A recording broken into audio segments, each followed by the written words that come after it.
బడాబాబులకు సహకరించడానికి కేంద్ర ప్రభుత్వం 2000 రూపాయల నోట్లు అందుబాటులోకి తెచ్చిందని విమర్శించారు ఏపీ పీసీసీ చీఫ్ రఘువీరారెడ్డి. 100 నోట్లను విడుదల చేయకుండా ఇబ్బందులకు గురి చేస్తుందని ఆరోపించారు. డబ్బులు విత్డ్రా చేసుకోవడానికి ఒంగోలులో ప్రజలు పడుతున్న కష్టాలను పరిశీలించారు. మోదీకి పరిపాలన చేతకాకపోతే వెంటనే రాజీనామా చేసి మరొకరిని ప్రధానమంత్రిగా చేయాలని సూచించారు రఘువీర.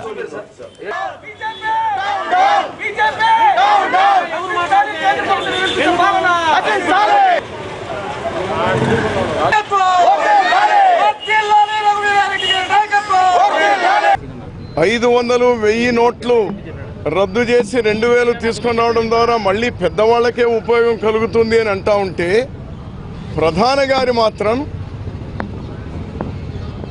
మరి వారి మనుషులతో ఒక యాప్ తయారు చేపించి మోడీ కీ నోట్ అనేటువంటి యాప్ తయారు చేసి ఏమో నేను నల్లధనాన్ని బయటికి తీయడానికి, నల్ల కుబేర్లను అణిచివేయడానికి మీరందరూ కూడా, ప్రజలందరూ కూడా సహకరించాలి. మన దగ్గర మొదటిగా సామెత ఉంది, ఒక ముస్లిం గడ్డం కాలిపోతా ఉంటే నేను బీడీ కాల్చుకుంటాను ఉండయా అన్నాడంట ఒకడు. అతను గడ్డం కాలిపోతా ఉంది, నేను బీడీ కాల్చుకుంటాను ఉండు అన్నట్టుంది ప్రధాని గారి ఉపన్యాసం. మరి ఎంత వీళ్ళకి ప్రచార యావ తప్పనిస్తే, ఒక హిట్లర్ కంటే నేను ఇంకా ఎక్కువగా చేస్తాను అనే ధోరణితో ఈరోజు నడుస్తూ ఉన్నారు.